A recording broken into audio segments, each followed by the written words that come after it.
Je voulais faire un braquage, je sais pas, Salut à tous et bienvenue, je me prénomme Mino et tu as cliqué sur la bonne vidéo si tu souhaites découvrir des animés ou bien même que tu te lances enfin dans la Japanimation. Je suis youtubeur et également streamer et je vous sors une vidéo chaque dimanche à 10h03, donc n'hésite pas à t'abonner si cette vidéo te plaît et à mettre un like également. Aujourd'hui, je vais vous présenter 5 animés pour vous, les débutants. Bon, évidemment, ceux qui regardent déjà ma chaîne, ça va vous permettre potentiellement de découvrir de nouveaux animés, même si la plupart, vous vous en doutez, vous les connaîtrez déjà. Mais pour ceux qui se lancent, franchement, je veux pas me sucer, mais ça va être une bonne mine d'or cette vidéo, clairement. Bon, du coup, je me suce un peu là, mais... Attention, je vous conseille très fortement de regarder ma vidéo comment débuter les animés pour vraiment bien comprendre cette dernière. Si réellement c'est la première vidéo sur laquelle vous cliquez pour vous renseigner sur des animés à regarder, regardez la vidéo comment débuter les animés, c'est assez important.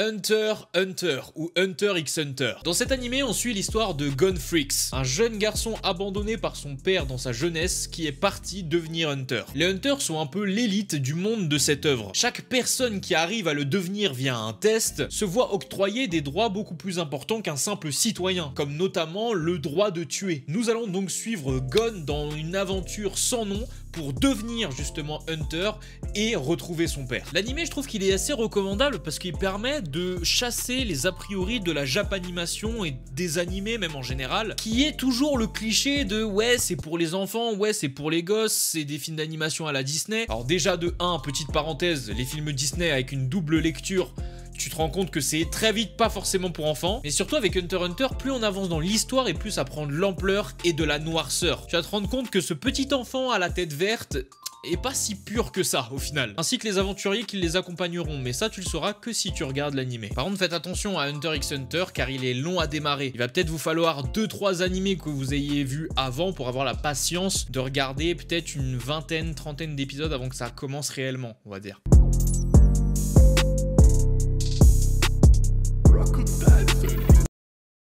Bon, celui-ci, je vous en ai déjà parlé énormément, on parle de Erased là encore. Erased nous fait suivre l'histoire de Satoru Fujinuma, un livreur de pizza qui veut devenir secrètement mangaka. Enfin, je vous dis secrètement pour ajouter un petit peu de piment, hein. En vrai, c'est pas du tout secret. Mais ça, c'est un second plan. Sa particularité, c'est qu'il peut retourner dans le temps pour éviter un drame. Généralement, il y a un petit papillon bleu qui apparaît dans son champ de vision qui lui permet de retourner 5 minutes en avant pour analyser la situation qu'il a à faire face et corriger le drame, pour évidemment sauver des gens. Un jour, un événement grave et très affectant pour lui-même se produit, et son pouvoir le renvoie 18 années en arrière, à l'époque de sa maternelle, pour corriger un problème qui va arriver durant cette période et qui aura pour répercussion de sauver son présent. Ah, je sais que je vous ai captivé là, vraiment. Pour le coup, je vous le recommande parce que malgré le fait qu'il soit assez prévisible, chaque moment, chaque parcelle de choses dans cette animation est touchante. En fait, l'animé est vraiment d'une beauté pure, réellement. Ça transpire, ça pue même l'innocence, alors que la thématique abordée n'est pas du tout innocente. Ça envoie également un message de positivité et d'éducation. Et on en revient à la vidéo que j'avais faite du pourquoi j'aime les animés, c'est que ça vous inculque des fois aussi des leçons de vie. Réellement.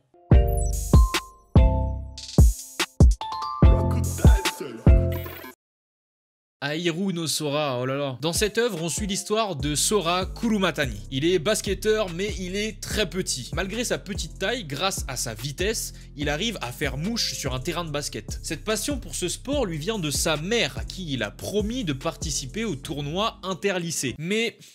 problème, il rentre dans un lycée où le club de basket est le rendez-vous de tous les délinquants de son lycée. Et justement, avec ce pitch, vous vous demandez comment va-t-il faire pour tenir cette promesse.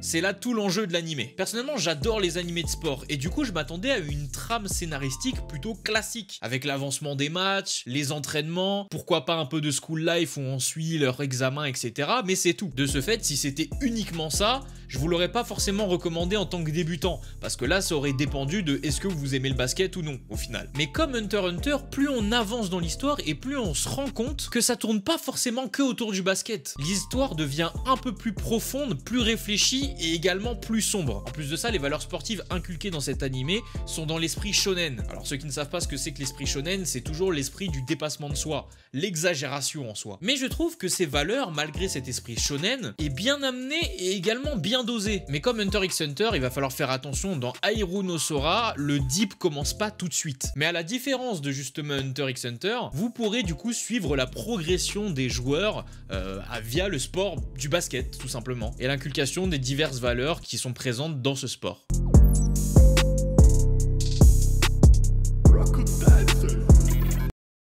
Avant-dernier, Mob Psycho 100. Vous allez voir, le pitch est assez simple. Mob est un lycéen qui possède des pouvoirs psychiques ahurissants. Ce dernier fait équipe avec un escroc pour résoudre des affaires paranormales. Sauf que résoudre ces affaires paranormales va causer des problèmes aux protagonistes sur la durée de l'œuvre. En fait, je vous conseille Mob Psycho dans toute cette liste parce que justement, avec cette liste-là, vous allez avoir le panel des possibles dans l'animation. Et je pense avoir bien fait mon taf, surtout avec le prochain que je vais vous conseiller, pour vous dire que là, honnêtement, vous allez avoir une bonne partie de la catégorie que vous pouvez trouver dans la Japanimation et les œuvres japonaises qui sont bonnes justement. En fait, l'écriture de cette œuvre, elle est à la limite du ridicule. On vous le présente comme ça fait pas très vendeur, mais c'est un peu l'écriture de One. One qui est le créateur de Mob Psycho 100 et également de One Punch Man si un jour vous avez l'occasion d'entendre ou de regarder cet animé. Ce qui fait autant sensation en fait, c'est ce yo-yo permanent. Enfin, je dis permanent, mais à partir du moment où il y a réellement les combats qui arrivent, il n'y a plus trop ce yo-yo là.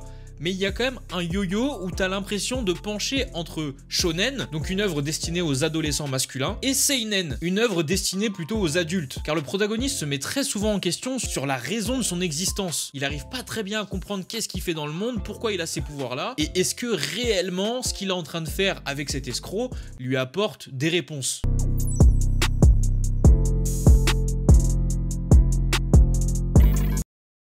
Et pour finir, je vous conseille le voyage de Chihiro. Chihiro a 10 ans et s'apprête à aménager dans sa nouvelle maison avec ses parents. Sur la route, il trouve un bâtiment avec en son centre un tunnel. Obligé de sortir de la voiture, il traverse le tunnel et arrive de l'autre côté. Derrière ce tunnel se trouve une ville fantôme dans laquelle ses parents découvrent un restaurant rempli de mets qui ont l'air succulents. Évidemment, affamé, il se rue dessus et en l'espace de quelques minutes, il se transforme en cochon. Chihiro, alors pris de panique, s'enfuit et dans sa fuite, elle rencontre un garçon mystérieux nommé Aku qui va lui apprendre tout ce qu'elle a à savoir sur l'univers dans lequel elle a été embarquée malgré elle et également comment sauver ses parents. Bon, du coup je vous ai pas tout dit. Le voyage de Chihiro, c'est un film. Et je vous conseille très fortement de commencer les animés en regardant le voyage de Chihiro.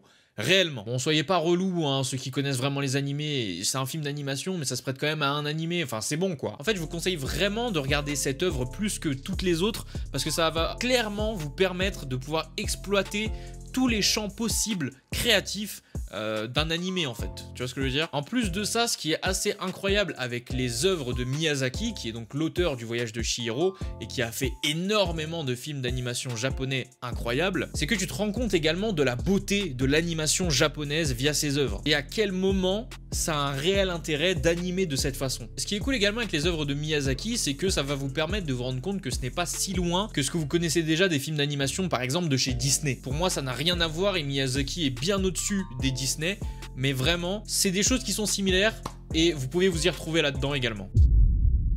La vidéo est terminée, mais ne partez pas tout de suite. Si vraiment vous avez apprécié les 5 recommandations que je vous ai faites, n'hésitez pas à revenir dans plusieurs jours, dans plusieurs mois sur cette vidéo pour me dire ce que vous en avez pensé. Ça m'intéresse si réellement pour la première fois, c'est la première vidéo sur laquelle vous cliquez pour regarder un animé. N'hésitez vraiment pas à me le dire dans les commentaires, ça me ferait plaisir. Évidemment, lâchez l'énorme like. Lui aussi me permet de continuer de me soutenir et fait toujours plaisir. Abonnez-vous en cliquant sur l'énorme bouton rouge. Je sais pas si vous avez vu, mais j'ai également changé la photo de profil de ma chaîne, j'espère que ça vous plaît. Elle se retrouve dans l'onglet communauté de ma chaîne YouTube si vous voulez la voir de plus près. Vous pouvez me suivre sur les divers réseaux sociaux, Instagram, Twitch et Twitter, sur lesquels je suis le plus actif, où je vous annonce mes lives, où je vous annonce mes vidéos, où je fais part de mes états d'âme. Venez dessus si vous le souhaitez. Et évidemment, rejoignez-moi sur TV Time, une application qui vous permet de suivre quelles séries, films et animés je regarde. Vous pouvez également vous créer un profil et renseigner vous aussi quel animé, film et série